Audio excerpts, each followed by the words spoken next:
another harvest of plenty from the Canadian prairie. A harvest of grain known throughout the world for its excellent quality. The fertile plain that produces this annual bounty is one of the most significant geographic and economic features of the North American continent.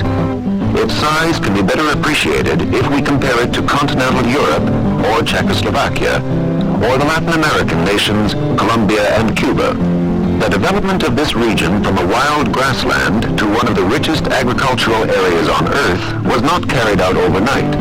Its own particular climate and physical characteristics have given rise to a unique style of farming.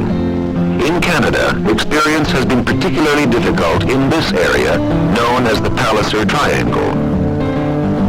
The prime problem has been low levels of rainfall, averaging less than 40 centimeters per year. In the late 19th century, there was considerable doubt this dry prairie could support agriculture, but settlers came anyway by the thousands. Many were farmers in Europe, and they brought with them their experience, their knowledge, and their tools. For the first few years, unusual levels of rainfall and the fresh new land brought good crops and prosperity. But the hazards of prairie farming soon caught up with them. On the prairies, the greatest danger to crops has always been drought.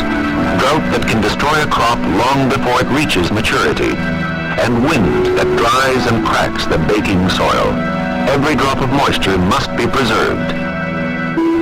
But the European methods of the settlers did not provide for this need. Their chief tilling implement was the mold-board plow, a machine that worked well in the old country where the damp soil required drainage. But when used on dry land, year after year, it had disastrous results. As they broke the land for seeding, settlers destroyed the intricate network of roots that held the soil together, and they buried the sod that shaded it from the sun. As they plowed the land each year, the ground was completely turned over, burying the stubble and straw and bringing up the damper earth from below. Exposed and unprotected, the precious stored moisture evaporated in the searing heat of the sun. The dried out soil cracked and crumbled. Light and dry, this soil is easy prey to the constant prairie winds, and without straw or stubble to hold it, it is easily blown away. After years of this punishment, soil that had been naturally rich to begin with became dead and useless. In the hard times of the 1930s, thousands of farmers lost their livelihood as their farms became desert. They could do nothing to stop the relentless blowing and drifting of their fields. In a desperate effort to stop the abandonment of the land, government and private researchers experimented with new methods to overcome both drought and soil drift. Some of the most significant results came in the area of implement design. One of these new implements was the deep tillage cultivator. Its long shanks and broad shovels penetrate deeply into the ground, breaking and aerating it to a depth of 30 centimeters and killing the most deeply rooted weeds.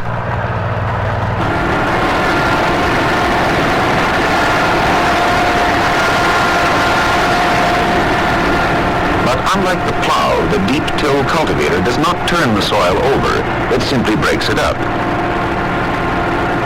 Moisture-laden soil is left buried and shielded from the sun. And surface trash, vital for holding the soil against the strong west wind, stays on the surface. Another critical development from the years of drought was the one-way disker. This machine consists of a line of rotating discs pulled through the soil diagonally, breaking and pushing the soil to the side. Since its development in the 1940s, it has come to be used almost universally on dry land farms. It has virtually replaced the plow, except for specialized applications.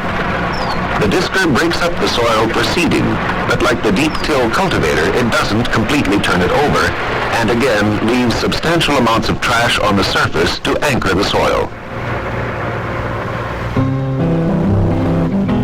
But a large number of prairie farms are located not in the area of the dry grassland itself, but in a fringe area around its edge.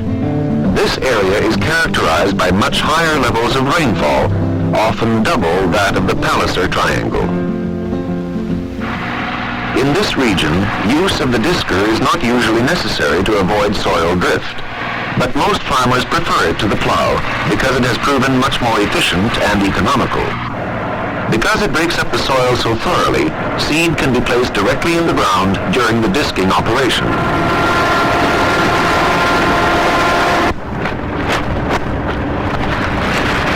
Fertilizer and seed boxes are mounted directly over the disker, feeding outlet spouts between the discs.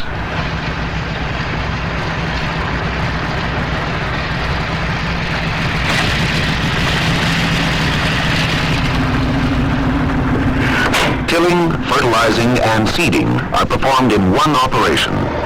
This machine works effectively in almost all soil conditions, moist or dry, light or heavy, and it offers impressive savings in time and money. The disker has a lower drag weight than the plow. One reason for this is that soil displacement is much less. The plow lifts and turns the soil, displacing it up to 30 centimeters. The disker, on the other hand, simply pushes the soil aside and only from 10 to 20 centimeters. This requires less effort. The disker also rides higher in the ground, penetrating only about 10 centimeters into the soil. Because of this, a disker can be pulled faster and more easily than a plow even half its size. A disker covers up to 4 times as much land as a plow pulled by the same tractor for the same length of time. The saving in hours of work is obvious. The saving in money and fuel is significant too. Disking costs 30 to 50% less than plowing.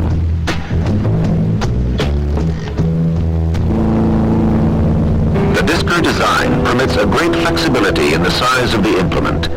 Its basic width is about 4 meters, adequate for small tractors and small fields, but units can be connected together for a total width of 16 meters, permitting one man and one tractor to do the work of several men on smaller tractors.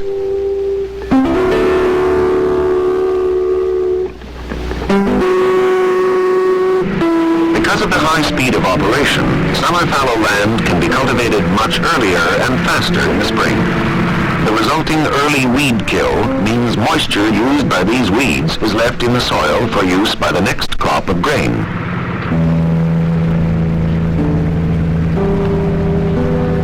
Use of these two implements, the disker and the deep till cultivator, has resulted in a great increase in the productivity and efficiency of Canadian agriculture.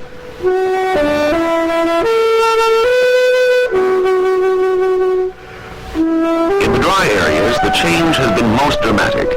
Thousands of once abandoned farms are now under cultivation and are again producing good yields of grain. And yet, in recent years, average rainfall has actually been less than it was during the drought.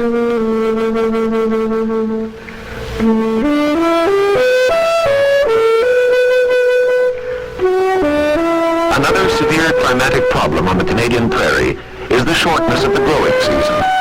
No one is terribly surprised by a frost in early September. In a season which begins late in the spring, there is always high risk and early snowfall will trap the grain on the fields. The method Canadians have developed to deal with this problem is early swathing. Rather than cut and combine in one operation, most Canadian farmers swathe their grain 2 weeks or more before it is ready to combine. There are several advantages to this procedure. Grain which is swathed at the correct time will ripen more quickly than standing grain. This means that harvesting can begin a week to 10 days earlier than normal, greatly reducing the risk of damage by an early frost or snowstorm. Grain lying in windrows is also much safer from damage by wind, hail, and insects. In the swath, grain ripens evenly, eliminating the patches of still green grain that may lower the grade of the crop. Besides cereal grains, the early swathing technique is being used successfully on beans, mustard, and on oilseed crops such as flax and rape.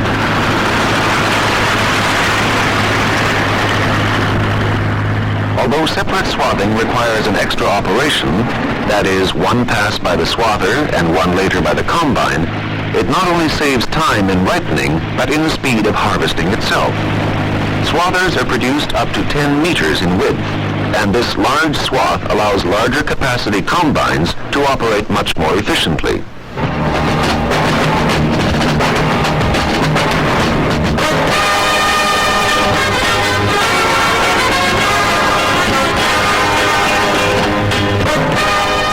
Through use of the disker and cultivator during seeding, and the swather in the harvesting process, extensive areas of Canadian land which would otherwise have been desert are producing fruitfully and adding to the world's food reserves. It is the hope of Canadians that these techniques may be useful to other countries striving to increase food production.